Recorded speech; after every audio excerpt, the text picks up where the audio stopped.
Hello, everyone. Welcome to our week 6 lecture. We are making that turn into that final stretch. So, just 3 more weeks, and we are going to be finishing up the class. So, good job so far. I am happy with your progress, with the work. Overall, it's been very good. And I look forward to this week and also to reading your final assignments, your week 8 critical paper. Okay, so good job on that. So this week we have we're talking about the Bretton Woods Conference and the impact of the Bretton Woods Conference, which took place in 1947, right after World War II, and gave birth to the IMF, the World Bank, the United Nations, and it also established the dollar standard. So, very important conference in the history of political economy. In fact, many experts consider Bretton Woods to be one of the most significant events of the 20th century. So let's get started and talk about what's on tap today. I'm sorry, for this week.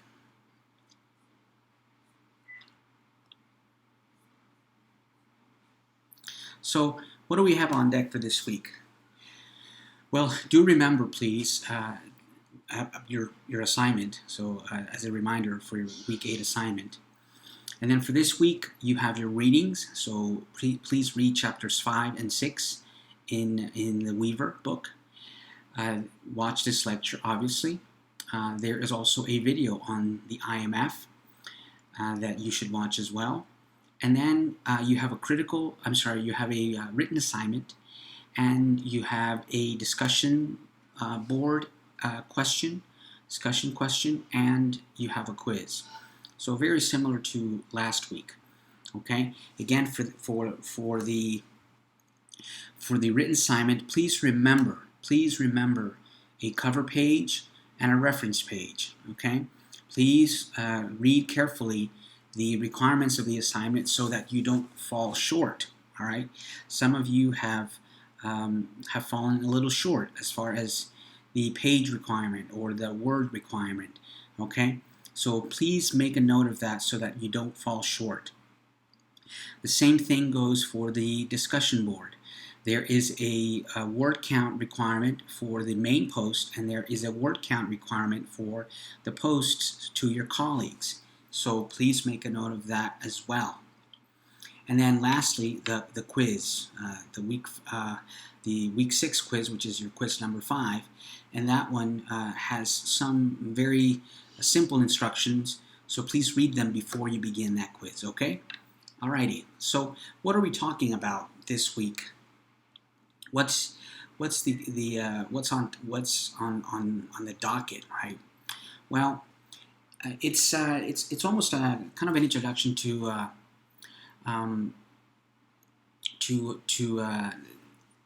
international political economics, right?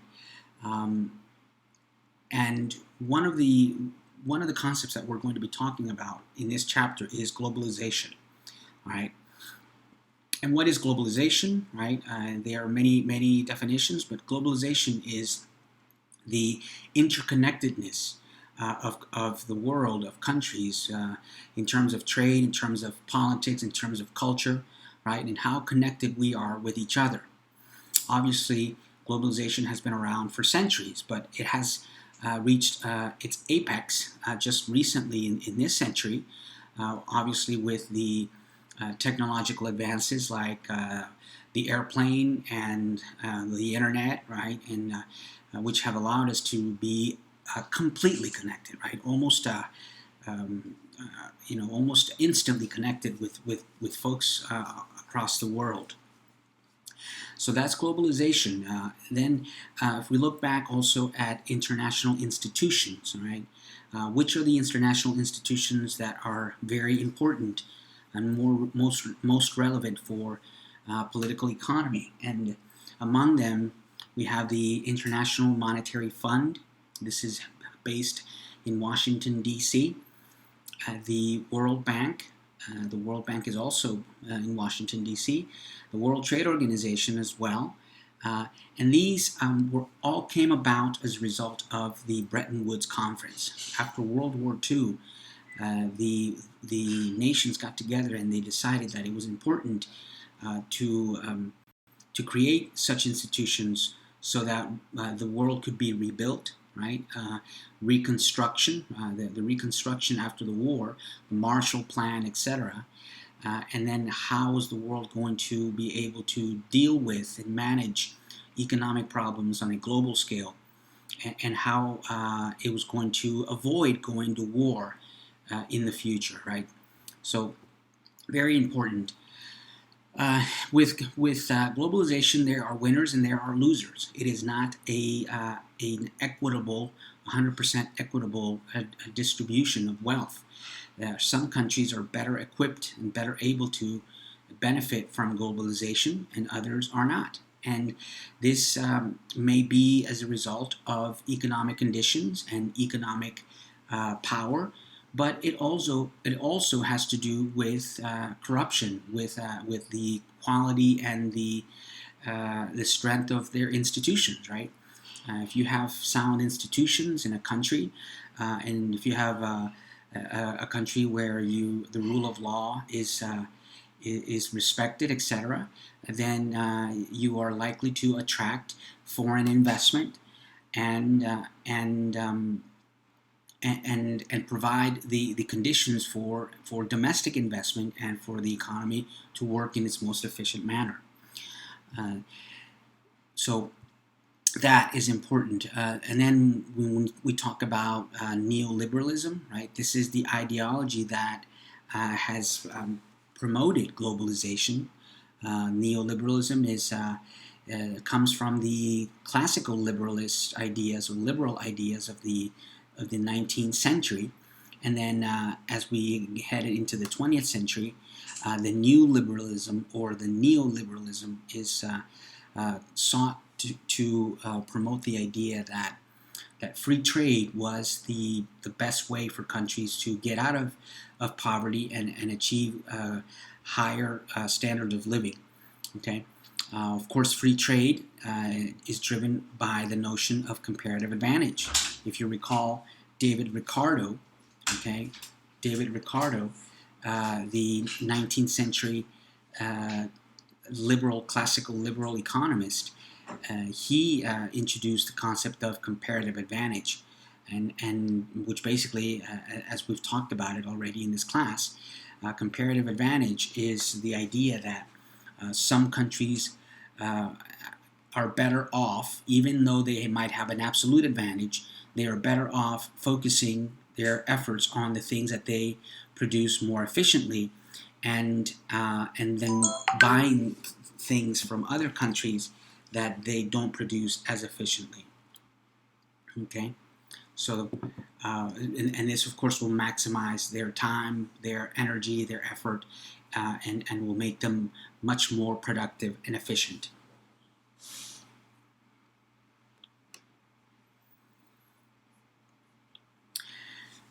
And then we also cover in this chapter the ideology again of neoliberalism, right? And or in our analysis, we look at concepts such as consumerism, all right, economic growth, and deregulation, and how are these related, or why are these important? Well, consumerism is the idea that the world has developed into this consumerist-driven culture throughout the world, and there are scholars that suggest that is true, and there are others that say this is just it's just the market acting the way the market is supposed to act. Obviously, economic growth seen as a good or seen as good, generally speaking, and as the primary goal of neoliberalism. However, economic growth does not come without its costs. It doesn't come without its negative aspects, right? And of course, too much growth can lead to inflation, or too much growth for one country can wither away some of the traditional and the cultural values of a country, perhaps as it imports and adopts more globalized or global cultures and perspectives. It has a tendency to sometimes replace the cultural identity that a country might have. So economic growth does not come without some negative aspects, negative impacts. Deregulation is all about unrestricted free markets, okay, and the idea that when you deregulate, or the higher the regulation, less competitive markets can be. As you deregulate, you allow much more firms to invest much more and allow the market to determine quantities and qualities, and that will lead to better prices for the economy, and it will also attract more investment to those industries.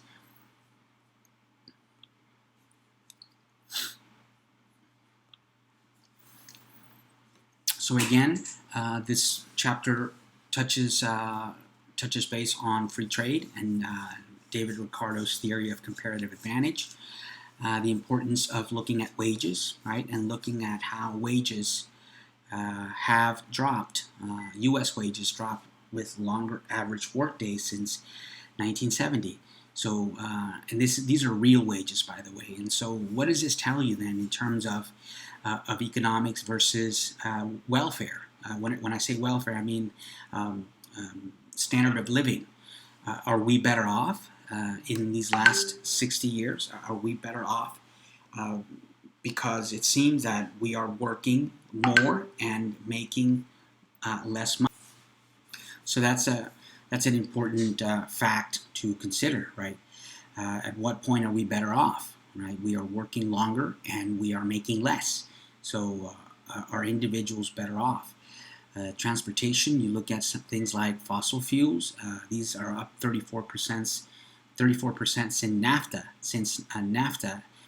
And so, is this good for us as an economy, and also is this good for the environment, right? And then you look at something like outsourcing. Outsourcing is where companies will go overseas, either for products or for services, and they will shift that production or those jobs to other countries which have cheaper labor. And of course, this comes as a detriment to the domestic economy. Say, for example, the U.S. When the U.S. companies outsource jobs to Mexico or India, who suffers? Well, the American worker suffers, right? The American worker in Michigan, in Wisconsin, in Ohio, they suffer. Who benefits? Well, the worker in those other countries, right? And of course, the companies benefit because they are able to pay lower wages, which means higher profits. But it does come at a huge cost for the American worker.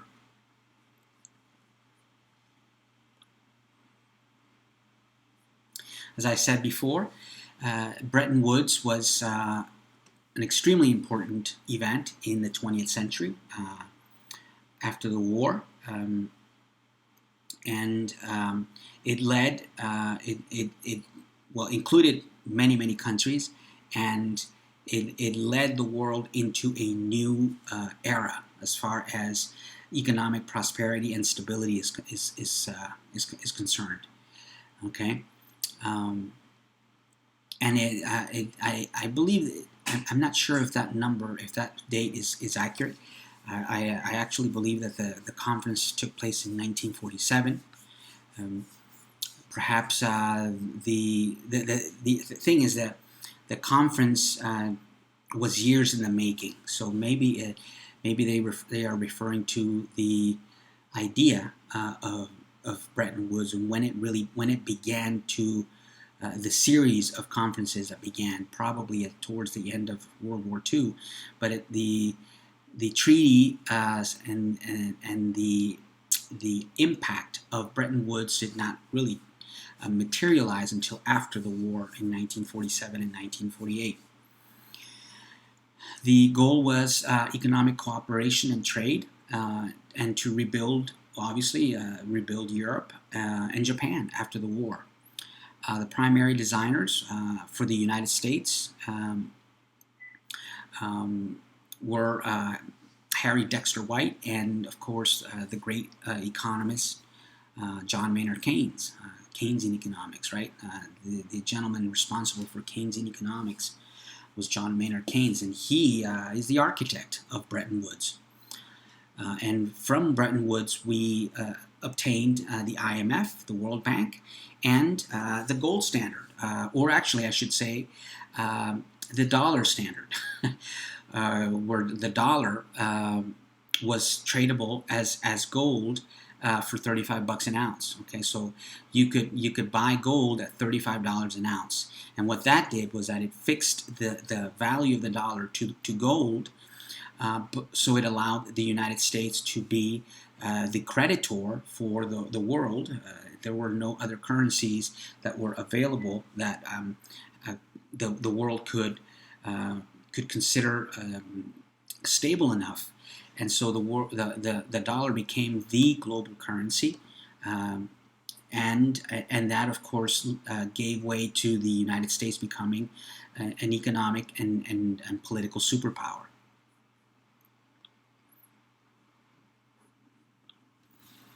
So, what were some of the goals of the International Monetary Fund, and what are they still now? Okay, the IMF provides short-term financing to member countries.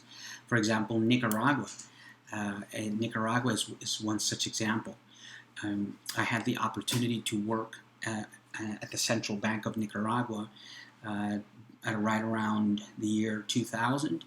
And at the time, Nicaragua was had I guess you could call it a contract with the International Monetary Fund as part of the deal for it to become creditworthy again, and for the donor community to pardon its loans. Nicaragua had to agree to the terms that the IMF provided in their highly indebted poor countries structural adjustment program. And what this structural adjustment program required was for them to meet a lot of different criteria, like be fiscally responsible, fiscally sound, privatization of some of their public services, like the power company and the water company. Okay, and so and of course be monetarily and fiscally responsible. So a number of criteria that the country had to meet in order to keep the seal of approval, if you will, of the IMF. And then in return, the IMF would give a country like Nicaragua its approval so that it would remain creditworthy for other countries to lend it money or to give it money, right, as donations. Okay, so a very important organization. Its other goals is promoting global economic stability, help developing countries in transition. Many Latin American countries have these such programs with the IMF. It is the international lender of last resort to governments and central banks. Okay, and it also helps countries also with with economic policy. Um, it will have its economists come to the home country and help them with shaping and running their economic policies. So it also serves as kind of a technical assistant, or a consultant, if you will, to help some of these countries develop the right way and push their economies in the right direction.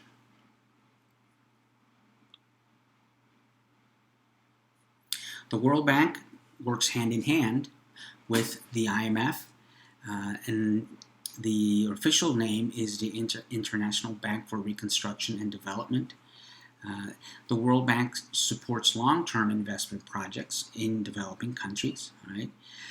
Its main objective is poverty reduction and alleviation, and to promote sustainable economic development.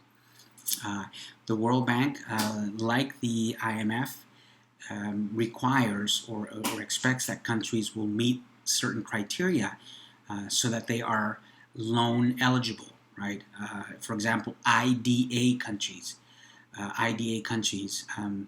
have to meet certain criteria so that the World Bank is able to give them a stamp of approval, so that they can become eligible for very low interest or no interest loans, which are the ones that really benefit these countries, right? Because these countries have a hard time paying high interest loans. And so for you to be eligible for low interest loans, you have to meet certain criteria.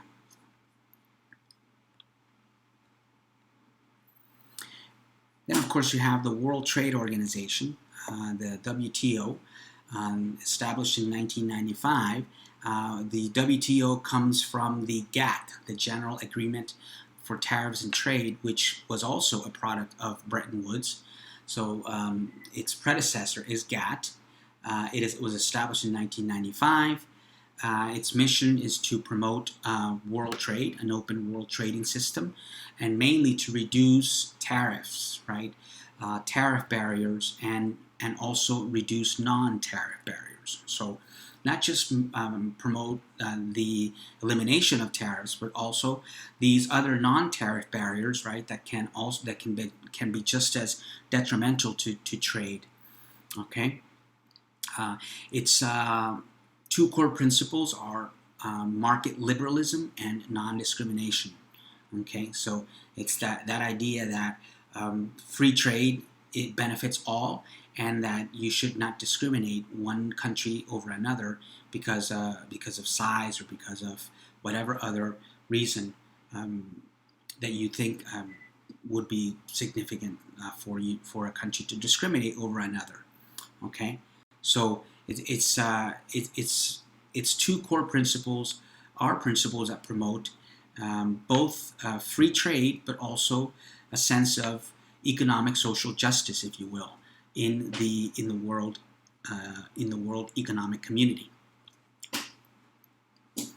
Okay, so that's all that we have for this week as far as the lecture.